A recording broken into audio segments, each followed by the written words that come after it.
More than 3 million military service members who served overseas since the 1990s were exposed to toxic smoke from burn pits. Some are now sick with respiratory illnesses and other diseases, and they're fighting for health and disability benefits from the VA.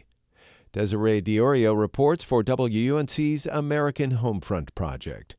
Retired Army Sgt. Rigoberto Rosario remembers black smoke that hung so thick in the air he couldn't always tell if it was day or night. Picture yourself being buried alive and there's no breathing. That's the only way I could put it.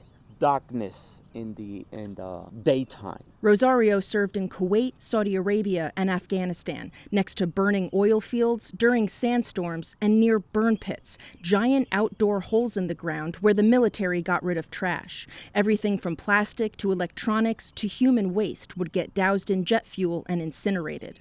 Rosario says that's why he has asthma so severe that one flight of stairs can leave him winded. I have inhaler in my car, I have inhaler in my book bag, I have inhaler at home, I have 2 or 3 inhaler. I work in a different floor just in case. At a park near his home on Long Island, near New York City, Rosario talks about a different war he's been fighting for more than 25 years, trying to prove to the VA that his breathing problems are due to toxic exposure during his deployments. They have sent me to this office, oh, I need a record for this, oh, I need a proof for this, oh, I need a proof for that. So it was the merry-go-round. The VA routinely denies disability claims from veterans like Rosario, who say burn pits made them sick. It's tough for individual veterans to prove the exposure caused their health problems, and in most cases, the VA doesn't consider exposure a service-related condition.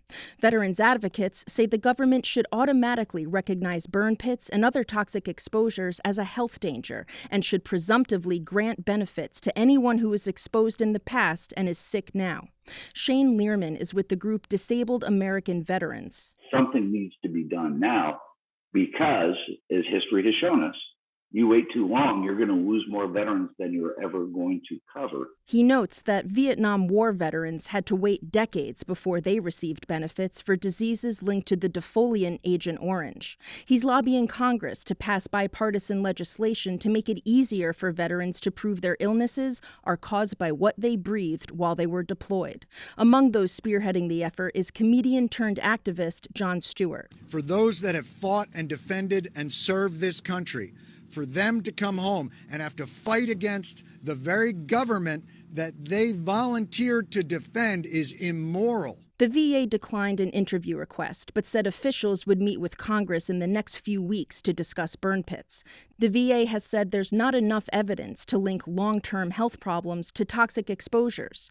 At a May congressional hearing, VA Deputy Secretary Ronald Burke said the issue is a top priority, but the agency needs more data. In order to do a better job researching exposure to toxic substances and military environmental hazards, we need more insight into the health issues that veterans are experiencing. Burke said the agency is conducting its own review and plans to announce new policies this year. Our research indicates that an overly cumbersome process and an assumption of denial discourages veterans from filing toxic and environmental exposure-related claims. Rigoberto Rosario just wants the VA to recognize his asthma is related to his service. At 62, he says he wants to know that he can qualify for disability benefits. I'm not saying go give me $1 million. I mean, we did our job. Help us. Rosario says he wouldn't hesitate to put on his uniform again if asked, but he wants to feel like the government has his back, too. I'm Desiree Diorio on Long Island.